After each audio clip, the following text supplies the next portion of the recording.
Good morning. Welcome to the CTX Distributions Town Hall with the Department of Taxation. Thank you so much for joining us today. I'm Patricia Olmstead. I'm the Public Information Officer for the department, and we really appreciate the fact that you guys would come out and join us today and be a part of this discussion. Today, we will be discussing, of course, CTX Distributions. Sorry. Taxation's mission and philosophy. Core NV will come on and give a little description and overview of what's going on with their modernization. We will be discussing our project Mint, consolidated tax with components, accounting, distributions, and timing. Fiscal year 26 schedule of distributions, which you're all wanting to know about, reports and availability, remittance descriptions, and of course, provide you with department resources. Hopefully you all picked up the handout that we have over there, and all of our names and numbers will be on that sheet also. At the very end, we'll have time for questions and answers. And then, of course, we'd like to stay in touch as we move forward into the new fiscal year. Right now, I'd love to introduce our Enterprise Project Manager, Patrick Starr. Morning, everybody. My name is Patrick Starr. I'm the Enterprise Project Manager for the Department of Taxation. I manage the portfolio of projects that we have, which are at this point quite a few, but one of them that you may be familiar with, if you've heard me testify, we are modernizing over at Taxation. We had the old system in TAS. It's about a 21-year-old system, and now we are modernizing to this new system called My Nevada Tax. You may hear us talk about it, called Mint. So I wanted to come up here and introduce myself so that you are familiar with me as local governments. One of the things that we're trying to do is partner with you guys. We're putting together some focus groups and things of that nature that we would love your participation in, because we're not just modernizing for the Department of Taxation, we're modernizing for the state. So it's important to me and it's important to this team that we have an operable system that is functional and good for you, and that the reporting works. So we're putting a lot of time and effort into these configurations. Before we get into all of the changes and things, which is why we're here today, I did want to, I'm going to read a slide. I don't normally like doing this, but I'm going to read it so that you guys understand how important it is to us and how important you guys are to us. A few years ago, we went through and wrote our strategic plan, and out of that strategic plan for the department, we came up with this mission and philosophy statement for the Department of Taxation. So that is to provide fair, efficient, and effective administration of tax programs for the state of Nevada in accordance with applicable statutes, regulations, and policies. We're to serve the taxpayers and state and local government entities and enable and recognize department employees. We're dedicated to the highest standards of professionalism and ethical conduct, committed to consistent, impartial, and courteous service and treatment of our taxpayers, provide resources, training, and support to the employees of the department, and fostering initiative, creativity, and effective performance. I thought it was going to be important for all of you to hear that, because you are right there in the middle of our mission and philosophy statement. We take it very serious how distributions work on this team. As we're modernizing, we know there's going to be hiccups here and there, but we're focused on adapting and changing very quickly for you to ensure that your entities are receiving the funding that they need. So with that, I'm going to hand it over here in just a second. No?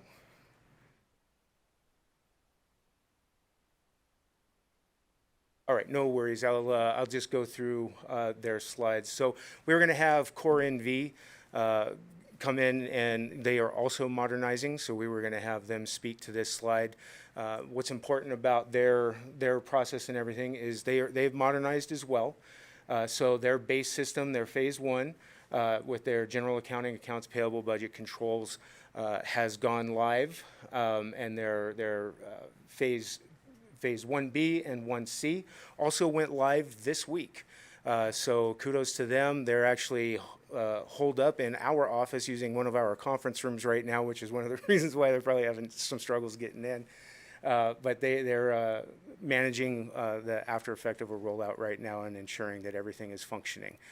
So it's really great. They've got their phase 2 coming next year, which is going to be the grants life cycle, some procurement, travel and expenses, and things of that nature on the administrative side. But it's really exciting.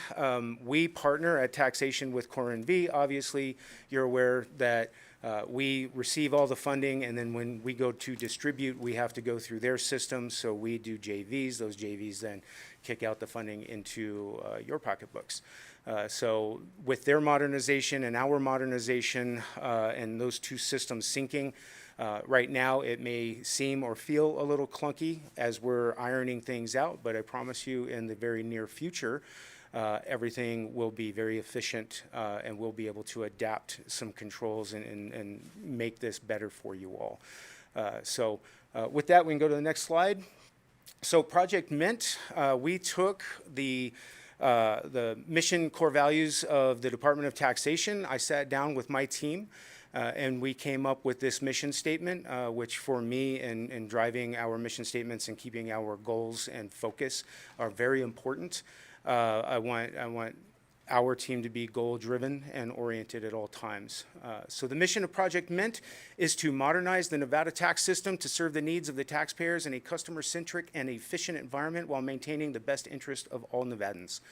Project Mint will provide taxpayers with a more timely, informative, and responsive experience when interacting with the department. Project Mint will also provide department staff with a dynamic platform for workflow, automation, reporting, and management capacities that support the department processes, including processing returns, collections, audit, revenue accounting, and of course, distributions. I wanted to make sure that distributions is on there, that you all understand how important that is to us. We understand on my team specifically that if we don't distribute or we don't distribute accurately, then we create problems down the line, and we do not want that. You guys are very important and part of the process. So it is our commitment as the project team, as the EPMO office, as the ECMO office, which is our change management office, that we are consistently and always delivering excellence. So that's our mantra. We're here for you. If you guys have anything that you need or you have any specifics, reporting requirements and things, we have a feedback loop and mechanism for you to engage with us. So with that, that's all I have to say this morning. Happy to meet all of you and thank you for coming out. I'm now going to hand it over to Director Mitchell, who is going to walk through the distribution side of things. Thank you. Good morning. My name is Jeff Mitchell. It's a pleasure to be here with you. I'm a Deputy Director over at the Department of Taxation, and I'm just going to kind of give a brief high-level overview of CTX, what the components are, how it functions, and then I'll turn it over to Erica, who's our economist, for all the good stuff.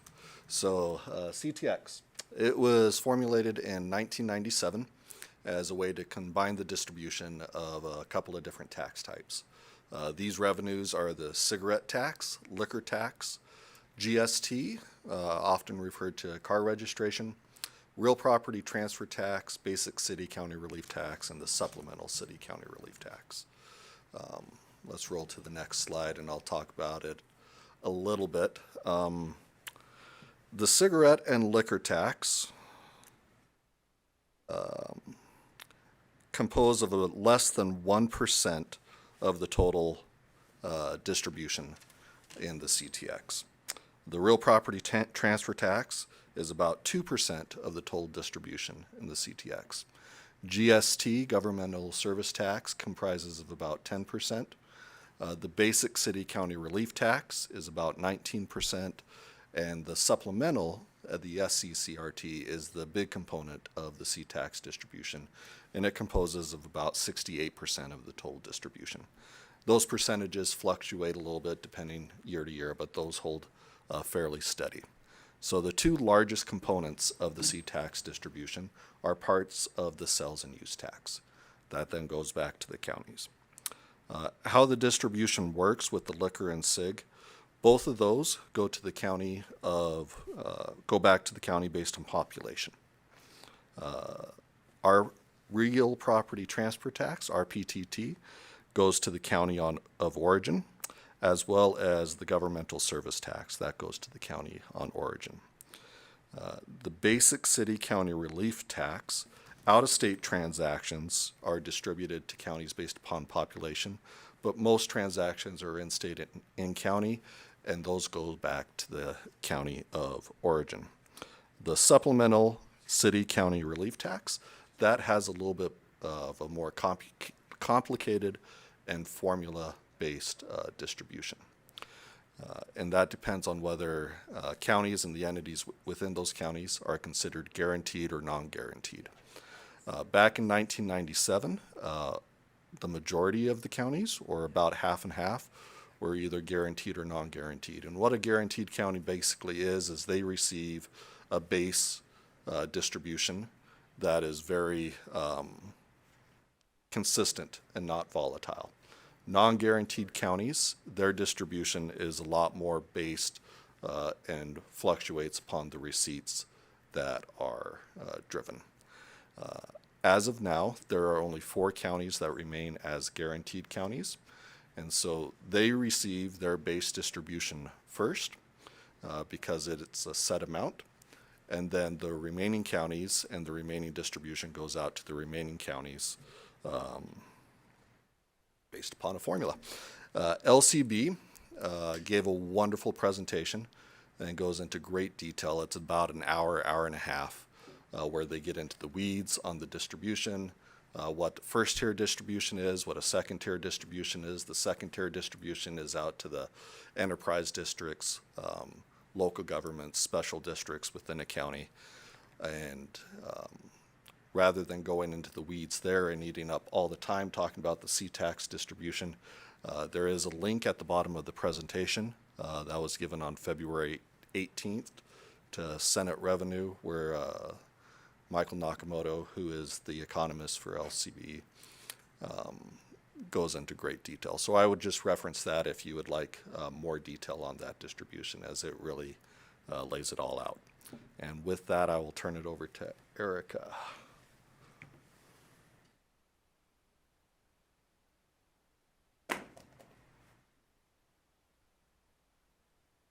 All right, thank you, Jeff. Good morning, everyone. My name is Erica Scott. I'm the economist with Taxation. And first of all, I'd like to say thank you again for coming out. I know this has been not a super easy, smooth transition, but we are appreciative of all of the feedback that we've received. And coming out today is a big step in helping understand the upcoming changes and what has happened in the prior months since rollout 1 of Mint, or my Nevada tax. So on the next slide, I'll begin with going over the previously used legacy system and then the prior timing of the accounting closes and distributions versus our new system, Mint. So prior to Mint Rollout 1, the close of accounting and distribution of tax revenue out of the old system occurred nearly 2 months after the underlying economic business activity occurred. For example, the sales tax filing period that ended September 30th of 2024 last year was due a month later, October 31st of 24. And then for the next several weeks, the department worked through receiving returns, working through payments that may have been not allocated right away to the proper period. We work through that every month. And so having the distributions occurring a few weeks after the close of the month actually assisted us in working through any issues like that, and also capturing any online payments that were not yet receipted to the bank. So for this example of September of 2024, we worked through all of those returns being received and the payments made, and then we closed the accounting period on November 21st, 2024, last year. And then the next day, we input C-tax payments to local governments in the old Controller's Office financial system on November 22nd. Then it would take typically about 3 business days or so for those payments to settle, and by that time we had our C-tax documents completed through our internal review process and published on the website for you all to see. Then in December, we had rollout 1 of the new system, Mint, and the way the general ledger system was configured by the vendor automatically closed each month at the end of the month. So that closed the accounting period while some payments were still being receipted into the system for timely filed, most recent filing periods. The effect of this automatic end of close and beginning with November 2024 filing period was that the revenue distribution amounted to roughly half of the most recently due filing period. Then beginning with the December 2024 filing period, each revenue distribution amounted to roughly half of the most recently due and the other half of the prior month. While the intention of the new Mint general ledger system was to distribute revenue more quickly, more speedily, and that it definitely did, this inadvertently removed critical time for the department to recognize all of the last due filing period for sales tax. And on the next slide, we display this visually for you, these time periods.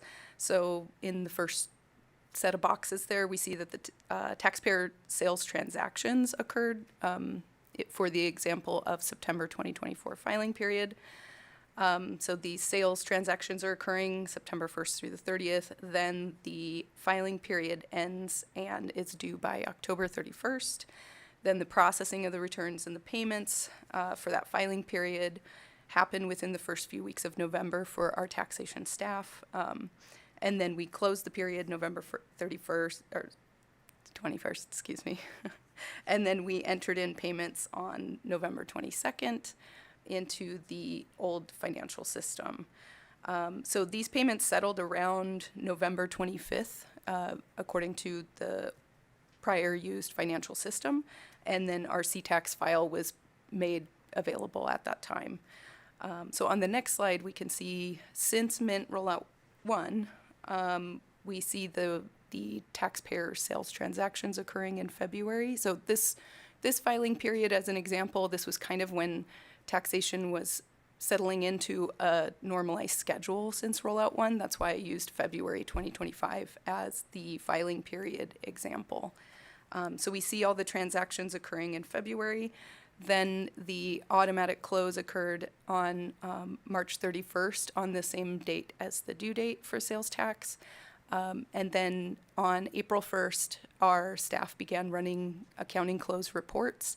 And on April 2nd, we input payments into the system while simultaneously putting together the CTAX file, which then the payments began settling much quicker around April 3rd or so, and our CTAX files were published on April 10th. So there was a lot of questions from you all as to what these payments entailed. So that brings me to the next slide, which is our current issues and concerns that we've had of our own and also heard from you all. So I've had many conversations with some of you and also emailed some answering questions, as well as the department has issued memos on when we came across these issues. But now we have some, we're just addressing all of those issues right now in this public town hall meeting. So the first issue was that each month of distributed sales and use tax revenue was roughly half of the most recently due filing period plus half of the prior filing period. And then the second issue was that fiscal year 2025 accounting close could not be done by the automatic or the automated Mint system without shorting the fiscal year of 12 full filing periods of revenue. So the department had to extend the accounting close for fiscal year 2025 to encompass all of the June 2025 filing periods. The third issue that we wanted to address was the revenue distributions, with them being split by filing periods. The taxable sales statistics report was not really representative of the distributions that were being received by local governments each month. So the taxable sales statistics sort of became a standalone document as statistics of what taxpayers were filing, but the revenue being distributed was split between filing periods and not in line with the sales or the taxable sales statistics. And another concern was that the CTAX documents were being received later than payments. And so it prompted a lot of questions from you all as to what those payments entailed.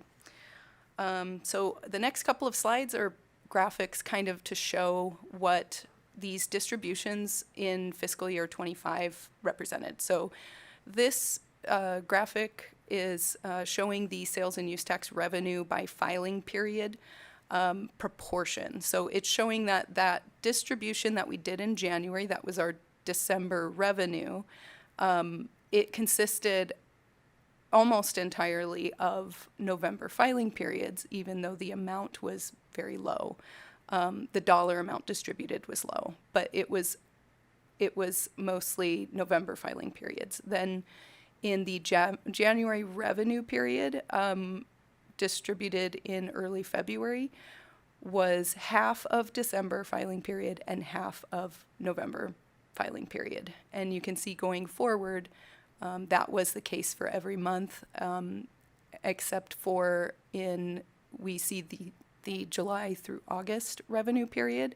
That was when we extended out the accounting period at the end of fiscal year to collect all of the June filing period receipts, so we can see more of the June filing period as we did distributions based on that full timely filed June period, plus some of the other half of the May filing period. On the next slide, we can see the display of the actual revenues distributed. So we see, as most of you felt, that drop in that first distribution out of that occurred early January, and it was about half of a normal filing period of distributed revenue. And then the months occurring after that were somewhat similar to prior years, although the seasonality was not picked up with those filing periods being split. But at the very end of the fiscal year, we extended that accounting period and receipted in all of those June filing periods. So you can see that jump in revenue at the very end of the fiscal year. So on the next slide, now we can go over what the plan is going forward, as we are not going to continue doing that distribution schedule. So the accounting is now going to close each revenue period 45 days after the end of a filing period. So the distributions that are occurring this month are actually occurring within this week. And that is going to be representative of, I already just looked at the revenue distribution by filing period, and it's about 88% of August filing period, plus a portion of July filing period as well, picking up that other remainder of July filing period and all of the timely filed August sales tax filings. So the accounting period is going to close about 15 days after the due date for the most recently filed sales tax period. And this change is aimed at realigning the distributions each month to the most recently filed sales tax. With the distributable revenue realigning with one distinct filing period, this means that taxable sales statistics for the most recently due filing period should realign with distribution amounts. So that relationship will be reestablished with the statistics versus distributable revenue. Now, because of Core NV's system update, taxation and all other agencies were unable to transact in the Core NV Advantage financial system. So that's why payments are occurring currently. They're a little bit later in October than what our planned schedule is going forward due to that update from Core NV. But each month going forward, the distribution of C-tax payments will be occurring around the third week of each month and should be representative. So for example, in November, it will occur around the third week in November and be representative of almost all of the September filing period, barring any delinquencies, of course. If there's late filers, those will be picked up in a later month. But for the most part, all of our timely filed, most recent filers will be distributed in 45 days after those sales transactions occurred. So with the new Mint accounting close change, it is anticipated that the first C-tax distribution payment this week will contain a larger than typical month of revenue. As I said, it's 88% of the August filing period plus the remainder of July on-time filers, plus any other delinquencies that are picked up in that revenue month. And then the distributions set to occur in November are anticipated to be a more typical month, which will be the full September filing period and so on. So the next distribution will be a typical normal month of filings. So the fiscal year 2026 is set to close sales and use tax shortly after August 15th. And it will include 12 full months of filing periods in fiscal year 2026. So on the next slide, this is the schedule of the new Mint distribution schedule. So you can see with the example of September 2025 filing period, because that's going to be the normalized month going forward. Sales transactions are occurring in September, due November 3rd because of our wonderful Nevada Day and 3-day weekend at the end of October. So our due date for our taxpayers actually gets pushed out to November 3rd. And then the accounting system automatically closes by the 15th. And then staff come in on that Monday, since that's occurring on a weekend, staff come in on that Monday. We run accounting jobs and reports on the 17th, and payments are going to be input roughly around the 18th or so during the week of November 17th through the 20th. And that the goal of that is to then have payments being receipted and C-tax files published within a week of those payments being inputted into the Core NV Advantage system. On the next slide, the C-tax remittances. So this slide was included to answer some questions that had been posed to the department for the remittance descriptions on C-tax payments. So our C-tax remittance descriptions will continue to be labeled as the latest due filing period. This obviously caused some confusion when the filing periods began to split between revenue distributions. However, with the new schedule, this will be realigned, and the remittance descriptions will be the most recently due filing period. With the Core NV financial system update, there was some issue with inputting remittance descriptions comparative to the prior system, which kind of shortened what we were able to describe when the payments were coming to you all. So it's very short, and it will just be the most recently due filing period. And I would like to acknowledge that the final distribution out of fiscal year 25 was inadvertently named July of 25 as a filing period, but we know that's not the case, just because I did show you all the revenue by filing period ratios.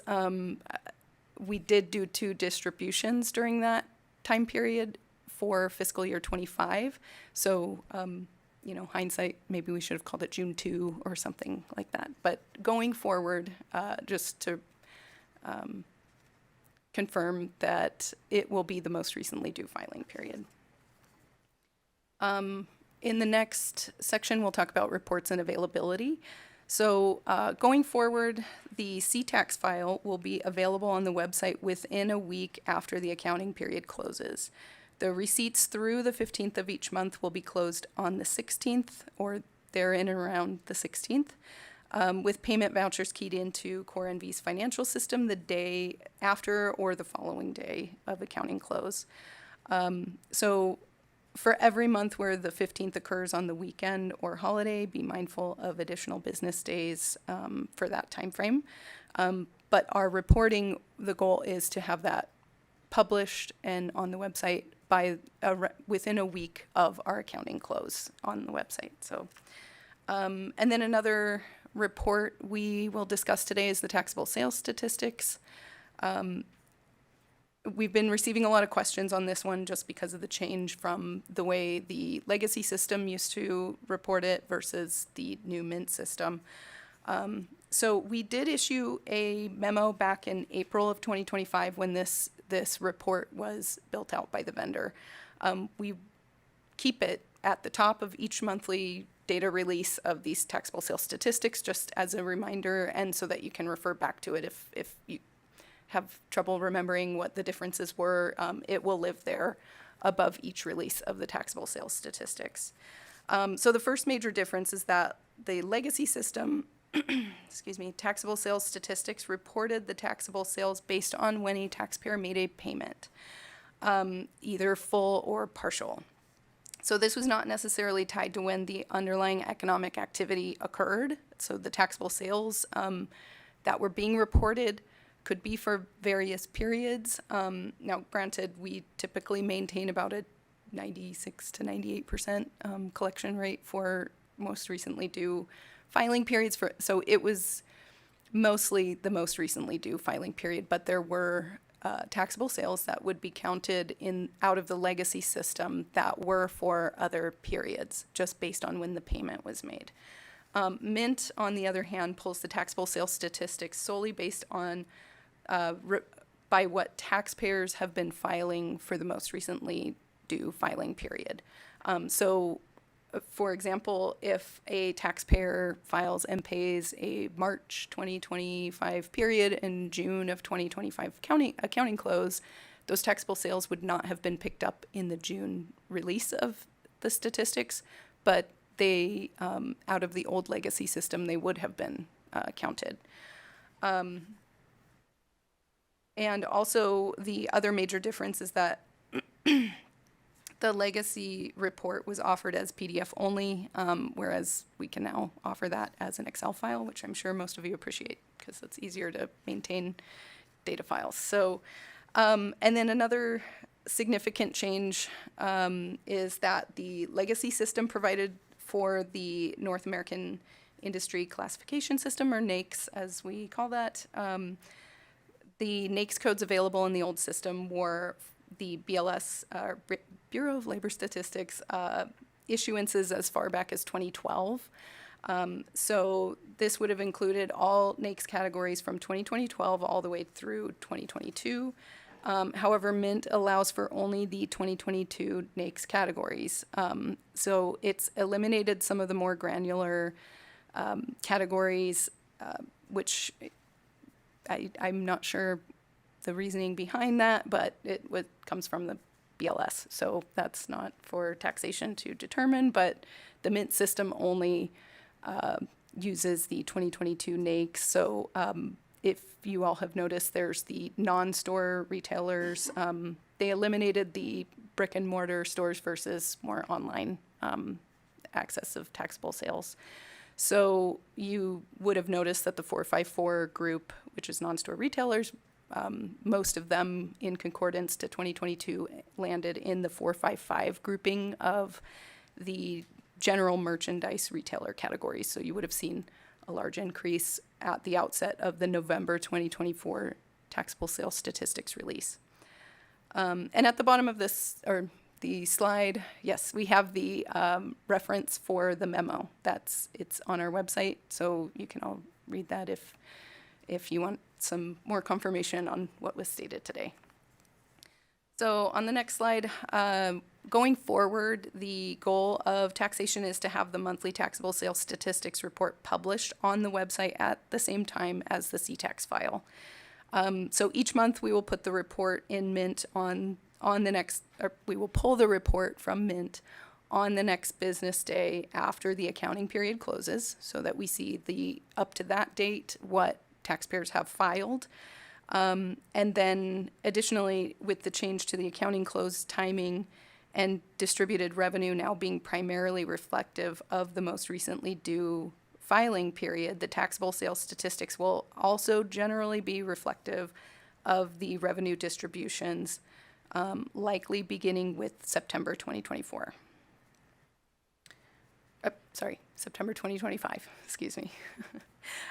So we do still have work that's ongoing with this report. I've requested with the vendor that we have a memorialized snapshot in time, because I know I fielded questions about the fiscal year to date totals are not reflective of the monthly data releases added up, whereas the old report used to.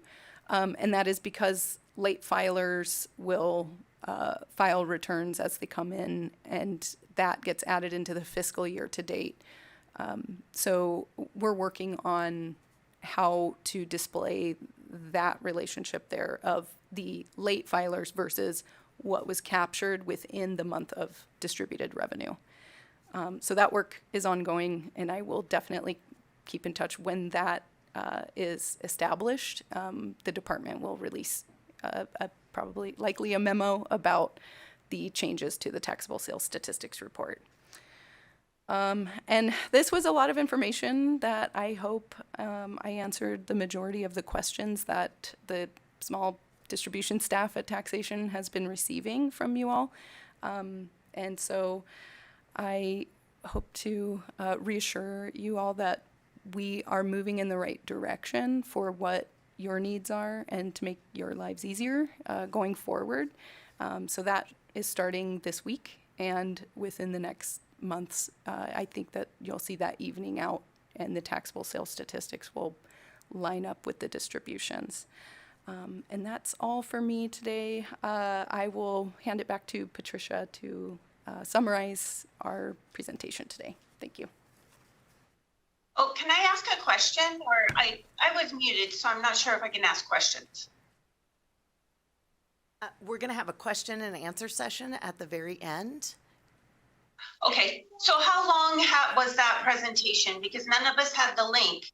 And so we just joined. We're very sorry. The link was having some issues here at the Legislative Building, and we have recorded the whole presentation. Oh, great. And we will be providing that after today. Thank you. All right. Thank you so much, Erica. And just to reiterate the high points of today's presentation, beginning in October of 2025, for the August 2025 filing period, Taxation will begin closing each accounting period after 45 days from the end of the filing period. C-tax payments to be entered in the Core NV financial system the third week of every month for the filing period ending roughly 45 days prior. Remittance description will be the most recently due filing period, and reports will be available within the week of the CTX payment receipt. We also, of course, have our department resources, and these contacts, you might know Kelly Langley already, as you do contact her in local government services. Erica Scott, who presented today. Michael Hoffer is our management analyst. And of course, I am the public information officer and can answer any of your questions also. So please keep the resources on your handout today. And I'd like to open it up for questions.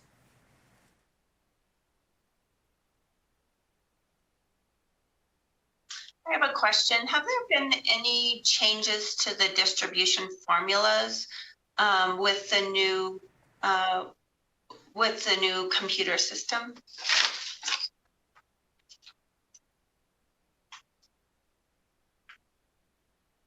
Good morning. This is Erica Scott. No, the formula for CTAX has not changed. It gets updated with the population information and CPI, the 5-year average of CPI.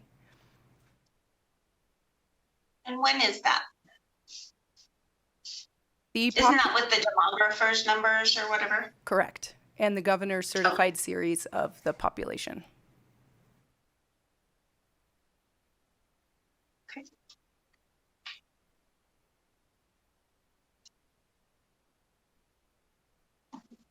You know I couldn't resist. First, thank you for taking all the questions and for holding this. I think this is really great to distribute the information and hear some of the questions and answers and such. I was wondering if you can expand a little bit on how you expect AB 594 to impact the distribution schedule, and I believe that's going to start or become effective in January. And then kind of a follow-up to that, how does the other components of C-Tax? We've talked a lot about sales tax components, but what about GST and RPTT? So like, for example, I know those were missed in the last distribution. We're going to get a double payment. How is that timing being played out by the other components? So two-part question. Thanks. Thank you. So the AB 594, or sorry, 594, yes. That one, the due date change comes up in January. So that's going to be for, that will come early in the year, calendar year of 26. That really just gives the department additional timing to work through any issues of sales tax, such as unallocated payments, or sometimes we get payments sent in with no return. Those sort of situations, it takes time for our staff to work through that. We really enjoy it when people go online and do simultaneous filing and paying of their sales tax. And I think having the due date moved up to the 20th is going to align that a lot more closely as well, and assist staff with additional timing to work through any of those technical issues that are going on with, not technical, but, taxpayer issues of filing and paying timely. So it will just buy us some additional time in that case. And then the second part of your question about the other portions of the C-Tax, so real property transfer tax and the government services tax those are administered from outside agencies. So as long as those revenues are being receipted into taxations, their accounts, our accounts, then we can then turn around and do our C-Tax distributions with those at the same time.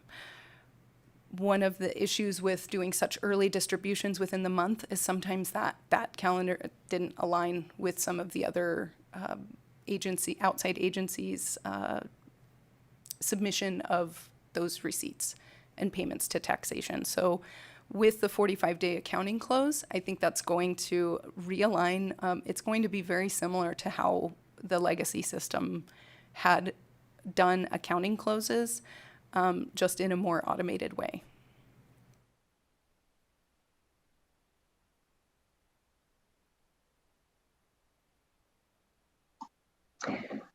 Hi, I have a question. Can you hear me? Yes, thank you. Is there any way that we could get data for the non-store retail from you folks? Because that was really a strong economic indicator that we always relied on.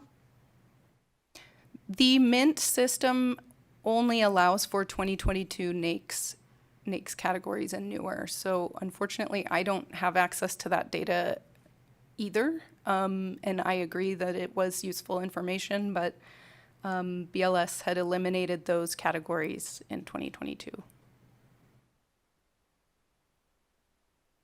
Thank you. Thank you.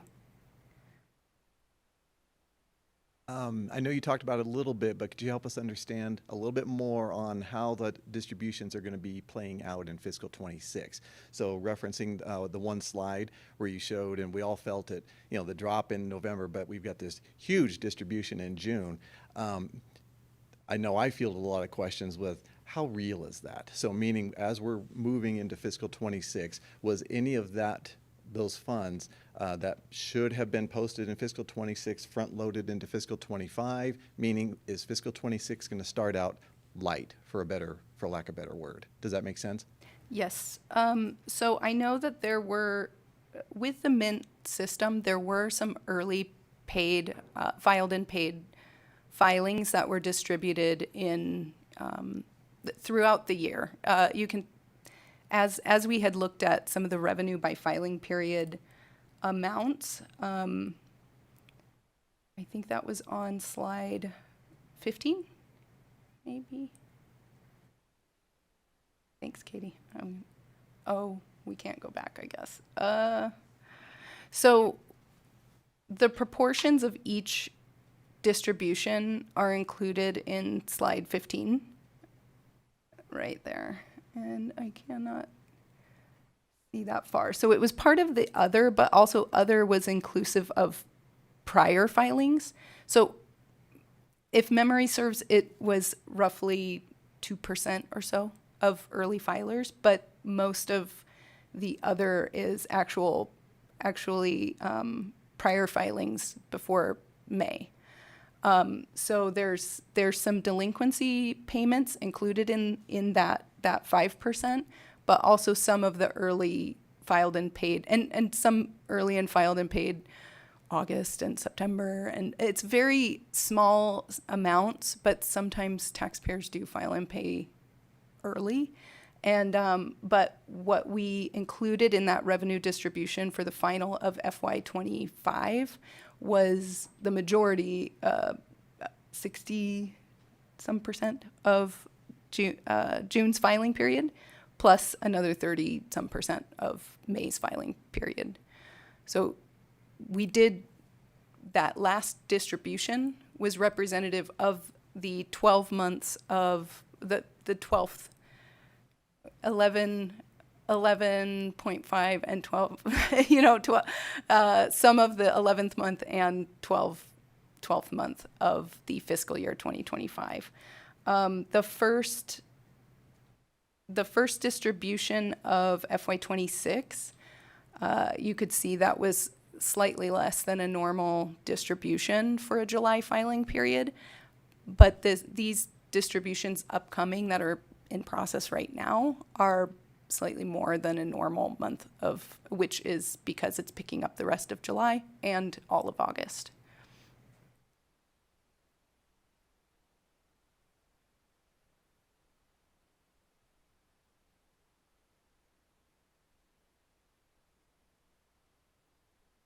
All right, it looks like we have answered the questions in the room and on Zoom. Again, we will be sending out the recording and the presentation to everyone on our list today for the town hall. We really appreciate you coming out and appreciate your engagement with the department, and we will be in contact very soon. Thank you all so much and have a great day.